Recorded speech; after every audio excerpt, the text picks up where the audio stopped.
Fala galera, ligada em mais um vídeo do blog do Cabide. Aqui você já sabe, a gente fala de futebol com camisas históricas. Mas antes, se inscreve aqui no canal, deixa seu like nesse vídeo, isso me ajuda muito. Mas agora é hora da gente falar de um cara simplesmente icônico. Jogador, popstar, garoto propaganda, influencer numa época nem tão digital. Mas bora saber se ele jogava tudo isso mesmo e merecia tanto holofote assim? Vambora comigo e roda a vinheta.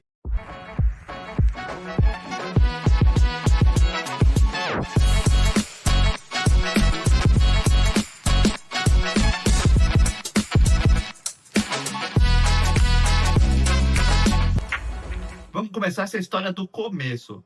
Beckham nasceu em Londres, capital da Inglaterra, e com 4 anos de idade ele já começou a se interessar por futebol e não demorou muito para que ele começasse a jogar no time da sua igreja. Os pais deles eram fanáticos pelo Manchester United e sempre levavam o mini torcedor Beckham para o Old Trafford.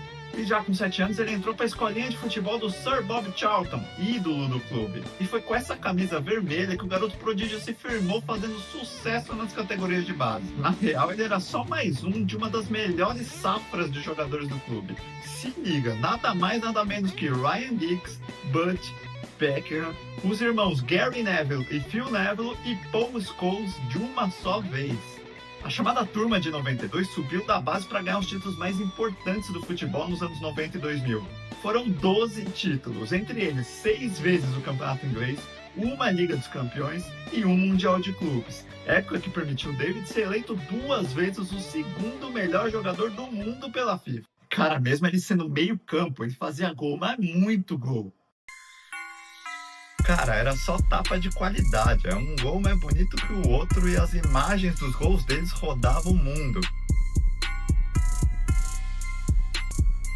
Gols de falta era a sua especialidade, mano, coisa que se vê pouco hoje em dia. Fala real, qual o último gol de falta que você viu do seu time? Qual o último gol de falta que você viu da seleção? Qual o último gol de falta que você lembra na última Copa do Mundo?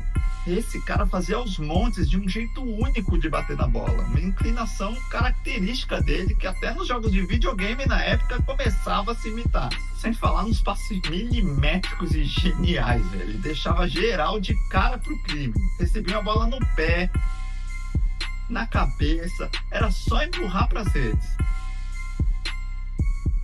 Com tudo isso, sua fama cresceu e começou a transcender as 4 linhas. Se hoje em dia tem toda uma publicidade, um tratamento de popstar que envolve um jogador, isso só faz contexto do esporte atualmente porque existiu alguém para dar o primeiro passo, que seria impossível ser dado esse passo se não fosse um craque dentro e fora de campo. E o marketing já começa quando ele troca de número e passa a usar a 7 do Manchester, que é icônica.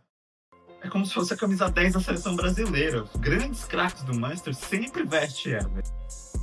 E aí seus gols, os títulos, as jogadas começavam a trazer cada vez mais fama e ele começava a frequentar cada vez mais os melhores lugares, restaurantes, festas. Passou a ser o garoto propaganda das grandes marcas.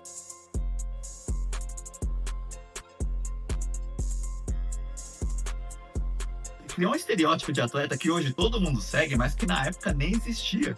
Tatuagens pelo corpo todo, mudava sempre a aparência do cabelo. Careca, cabeludo, com trança, sem trança, prende cabelo, solta cabelo, mais comportado, mais moderninho, mas lançou moda mesmo quando apareceu de moicano que geral começou a fazer. Isso inspirou mesmo até o nosso menino Ney. E sabe aquele papo que dinheiro atrai mais dinheiro? Se liga. No auge da sua fama no esporte, o craque inglês se apaixonou e se casou com a cantora de uma das bandas de maior sucesso dos anos 90, a Vitória das Spice Girls. É como se hoje, sei lá, o Harry Kane se casasse tipo com a Taylor Swift. É mais ou menos isso. Mas nem tudo na fama tem seu lado bom. O fato dele ser o nome mais badalado na época trouxe para ele uma responsabilidade, um peso de fazer a Inglaterra, o país do futebol, voltar a ser campeã de uma Copa do Mundo. A primeira Copa do Mundo foi em 1998 e logo no jogo das oitavas de final ele viveu o maior drama da sua vida. Um lance de enrosco com o Diego Simeone, o Beckham tentou acertar ele. O juiz viu e não pensou 2 vezes, vermelho direto. O jogo seguiu, a partida foi empatada, a Inglaterra perdeu nos pênaltis e a imprensa e a torcida inglesa já tinham um culpado, camisa 7. Mano, a partir dali a parada ficou séria mesmo. Ele foi ameaçado de morte por causa da expulsão. Os hooligans queriam pegar ele de qualquer jeito. teve muito jeito não, velho. Ele teve que lidar com isso, com esse clima hostil com a torcida inglesa durante 4 anos, até ele ter uma nova chance de dar a volta por cima. E essa chance veio e de forma épica. Mas com toques de drama também, numa situação delicada. A Inglaterra precisava vencer o último jogo das eliminatórias contra a Grécia. O jogo foi disputado no Old Trafford, no estádio do Manchester, o clube de Beckham. Jogo amarrado, mas no minuto 93 surge uma falta para bater. Ele pega a bola, ajeita. E ele faz o gol que classifica a Inglaterra para a Copa do Mundo de 2002.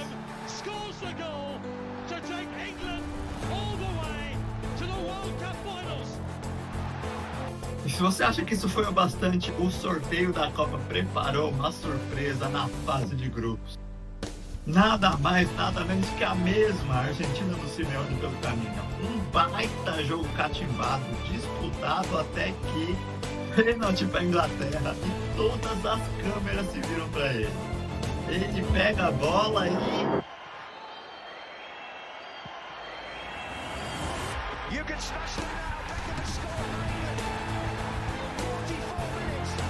era seu ápice de redenção. E no meio de tudo isso, o relacionamento dele com Alex Ferguson, abre aspas, o maior treinador da história do Manchester, começa a se deteriorar porque ele tinha mais compromissos fora de campo do que dentro. O ranço de um com o outro chegou a tal ponto dele começar a frequentar o banco de reservas em jogos importantes como esse, na Liga dos Campeões contra o Real Madrid Galáctico de Ronaldo, Cacilhas, Figo, Zidane, Roberto Carlos. Nesse jogo aí, o Ronaldo Fenômeno meteu um hat-trick. Mas ele, Beckham, saiu do campo para entrar e decidir. Os 2 gols. E reza a lenda que foi nesse jogo aí que o Zidane convidou ele para ir jogar no Real. O ápice dessa treta aí foi em 2003. Depois de uma derrota pro Arsenal, no vestiário, o Ferguson tirou uma chuteira e acertou o Beckham na sobrancelha. Fez um corte que ele teve que levar a ponto. E aí foi um estupim. Logo depois da temporada ele decidiu deixar o Manchester United. Mas até que ele saiu por cima, viu? Sendo campeão inglês. E olha contra quem? Contra um promissor Rooney que foi contratado pelo Manchester junto de um tal Cristiano Ronaldo que chegava para vestir a imortalizada camisa 7 para fazer história no clube. Agora você lembra que eu falei que dinheiro atrai dinheiro, né? Vem comigo. O maior clube do mundo tinha acabado de completar 100 anos de história e estava simplesmente comprando os maiores jogadores de cada posição daquela época para formar um super time estrelado, chamados Galácticos. E não tinha outro destino para um cara do tamanho do Beckham que não fosse o Real Madrid. Essa filosofia do time merengue não mudou muito até hoje. Mas na época era como se pegasse agora o Lamine Yamal, o Mbappé, o Haaland, Cristiano Ronaldo, Neymar e Messi e colocasse todo mundo em campo para jogar. Era assustador o que o Madrid estava fazendo no planeta bola naquele período. Por lá ele vestiu a 23, seguiu marcando a época ao lado de tanta gente fora de série, mas a pressão por títulos que não vieram fez desse time magistral ser desmanchado 3 anos depois. E de lá ele partiu para criar uma nova era na MLS, a Liga de Futebol nos Estados Unidos. Fez história no Los Angeles Galaxy, mas como tinha poucos jogos por lá, vira e mexe ele aparecia com contratos rápidos com grandes times como o Milan, para jogar novamente ao lado de grandes craques do futebol. E no PSG, onde ele entrou naquele projeto árabe de grandes estrelas do time de Paris e se aposentou em grande estilo. Na vida de ex-jogador, ele continuou fazendo um sucesso de sempre. O negócio que levou Beckham para a MLS tem impacto até hoje, porque na época que ele foi jogar lá, ele negociou um contrato que no futuro, quando se aposentasse, ele podia adquirir um time da liga, literalmente comprar. E ele exerceu essa cláusula. Em 2014 ele pagou 25 milhões de dólares para comprar o Inter Miami. Com isso ele simplesmente virou patrão do Lionel Messi. E saiu contratando os caras que fizeram história no esporte. Messi, Suárez, Depou, Mascherano, Busquets, Jordi Alba. E recentemente ele ganhou o título de Sir na Inglaterra. É um título de nobreza, uma honraria britânica concedida para as pessoas que fizeram grandes realizações em diversas áreas. E o seu legado ficou eternizado através das suas camisas, como essa da temporada 2003, a última dele no Manchester United.